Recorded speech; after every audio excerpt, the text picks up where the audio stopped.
Hello friends, welcome to Dhana's tips. இன்றைக்கி நம்ம ரொம்ப டேஸ்டியான மற்றும் ஹெல்த்தியான ராகி கொழுக்கட்டை எப்படி பண்ணுறதுன்னு பார்க்கலாம். இந்த கொழுக்கட்டை பண்ணுறதுக்கு தேவையான பொருட்கள்: ராகி மாவு 200 கிராம், பொடித்த வெல்லம் 200 கிராம், கடலைப்பருப்பு 100 கிராம், தேங்காய் 1 முழுசாக எடுத்து துருவி வச்சுக்கலாம், ஏலக்காய் 4, உப்பு, நெய் மற்றும் எண்ணெய்.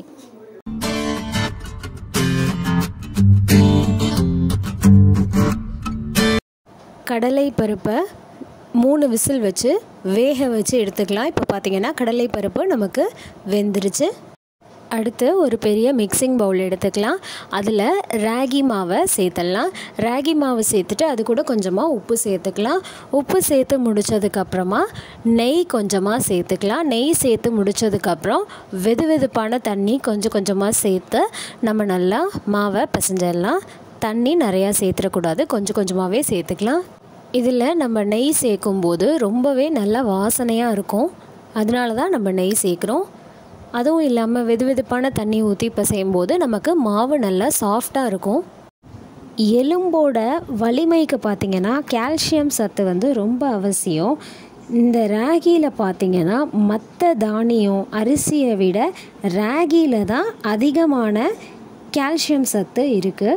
உடல் எடையை குறைக்க நினைக்கிறவங்களுக்கு ராகி ரொம்ப நல்லது. நம்மளோட உடம்பில் உள்ள கெட்ட கொழுப்பு எல்லாத்தையும் குறைச்சிட்டு நல்ல கொழுப்பை அதிகரிக்க செய்யும் இந்த ராகி. ராகியில் அதிக அளவு இரும்பு சத்து இருக்கிறதுனால நம்ம உடலுக்கு வலிமை தரும், இரத்த சோகை வராமல் தடுக்கும். ஒரு பாத்திரத்தில் 1/2 டம்ளர் தண்ணி ஊற்றி தண்ணி நல்லா கொதித்ததுக்கப்புறமா நம்ம பொடிச்சு வச்ச வெல்லத்தை சேர்த்து கரைச்சி எடுத்துடலாம். பாகு காய்ச்சணுன்னு அவசியம் இல்லை, நம்ம வெல்லத்தை கரைச்சி தான் எடுக்க போகிறோம். அடுத்து நம்ம கடலை பருப்பை வேக வச்சு எடுத்துருந்தோம்ல, அதை மிக்ஸி ஜாரில் சேர்த்துட்டு இந்த மாதிரி லைட்டாக கொரன்னு அரைச்சி எடுத்துக்கலாம். ரொம்ப பவுடராக அரைச்சிடக்கூடாது. இப்போ பார்த்திங்கன்னா வெல்லம் நமக்கு நல்லா கரைய ஆரம்பிச்சிருச்சு. இது நமக்கு முழுமையாக கரையட்டும். ராகி பார்த்திங்கன்னா நம்மளோட உடலோட சூட்டை குறைச்சி உடலுக்கு குளிர்ச்சி தரும். உடல் வெப்பநிலையை சீராக வைக்கணும்னு நினைக்கிறவங்க ராகியை தொடர்ந்து உணவில் சேர்த்துக்கோங்க. இப்போ வெல்லம் நமக்கு கொஞ்சம் கெட்டியாயிடுச்சு. இந்த ஸ்டேஜில் நம்ம துருவி வச்ச தேங்காய் துருவலை சேர்த்துடலாம். தேங்காய் துருவல் சேர்க்கும் போதே நம்ம ஏலக்காய் வச்சுருந்தோம்ல, ஏலக்காயை பொடிச்சு இதில் சேர்த்துடலாம். அடுத்து இதில் நம்ம மிக்ஸி ஜாரில் போட்டு கடலைப்பருப்பு வேக வச்சு அரைச்சி வச்சுருந்தோம், அந்த கடலை பருப்பையும் இதில் சேர்த்துட்டு நல்லா கலந்து விட்டுக்கலாம். ராகியில் அதிக அளவுக்கு புரோட்டீன் சத்து இருக்கிறதுனால நம்ம உடலுக்கு வலிமை கிடைக்கும். உடல் உழைப்பை அதிகமாக செலுத்துகிறவங்க உணவில் அடிக்கடி ராகியை சேர்த்துக்கணும். ராகியில் நார் சத்து இருக்கிறதுனால மலச்சிக்கல் பிரச்சனைக்கு இது ஒரு சிறந்த தீர்வாக இருக்கும். இப்போ நம்ம பூரணத்துக்கு தேவையான எல்லாமே தயார் பண்ணியாச்சு. பூரணத்தை சும்மா ஒரு 2 நிமிஷம் நம்ம கலந்து விட்டு கடாயில் வச்சுருந்துட்டு எடுத்து ஆற வச்சிடலாம். இப்போ நம்ம தயார் பண்ணி வச்ச ராகி மாவை எடுத்துக்கலாம். அதை சின்ன உருண்டைகளாக உருட்டிக்கலாம். மாதவிடாய் காலங்களில் ஏற்படக்கூடிய அதிகப்படியான இரத்தப்போக்கு, ஹீமோகுளோபின் அளவு குறையிறதுனால ஏற்படக்கூடிய உணவு சத்து குறைபாடு, இது எல்லாத்தையுமே ராகி சரி செய்யும். தைராய்டு பிரச்சனை உள்ளவங்களுக்கும் இது ரொம்ப நல்லது. அதுலேயும் குறிப்பாக ஹைப்பர் தைராய்டு பிரச்சனை இருக்கிறவங்க அதிகமாக ராகியை உணவில் சேர்த்துக்கணும். இப்போ இருந்த எல்லா மாவையுமே நம்ம உருண்டைகளாக உருட்டி வச்சாச்சு.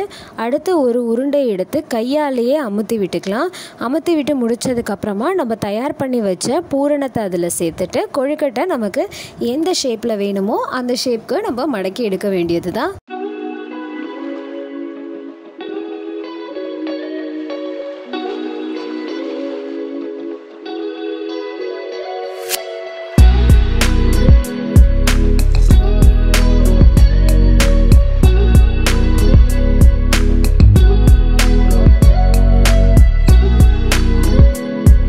இதே மாதிரியே எல்லா ராகி மாவுலையும் பூரணத்தை வச்சு கொழுக்கட்டையாக தயார் பண்ணிடலாம்.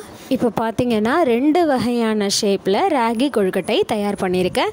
இப்போ இதை நம்ம வேக வச்சு எடுத்துடலாம்.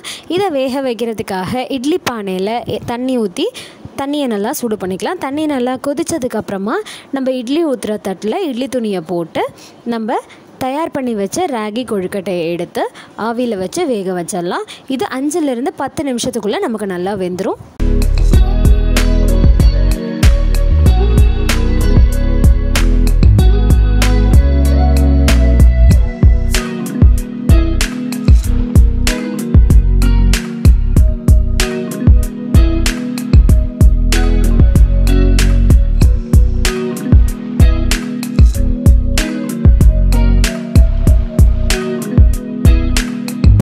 இப்போ பார்த்தீங்கன்னா 10 நிமிஷம் ஆகிடுச்சு. நம்ம இட்லி பானையை திறந்து பார்த்துடலாம். இப்போ நம்ம வச்சப்போ இருந்ததை விட ராகி மாவு இப்போ நல்லா டார்க் பிளாக் ஆகி நமக்கு நல்லா வெந்திருக்குன்னு அர்த்தம். இப்போ அதை நம்ம வேறு ஒரு பிளேட்க்கு மாற்றிக்கலாம். அவ்வளோதான். ரொம்ப ரொம்ப டேஸ்டியான, ஹெல்த்தியான, உடலுக்கு பல நன்மைகளை அளிக்கக்கூடிய ராகியை வச்சு கொழுக்கட்டை தயார் பண்ணிட்டோம். ட்ரை பண்ணிவிட்டு எப்படி இருக்குன்னு கமெண்ட் பண்ணுங்கள். சேனலுக்கு சப்ஸ்கிரைப் பண்ணுங்கள். மறக்காமல் பக்கத்தில் இருக்க பெல் ஐகானை கிளிக் பண்ணிக்கோங்க. தேங்க்யூ.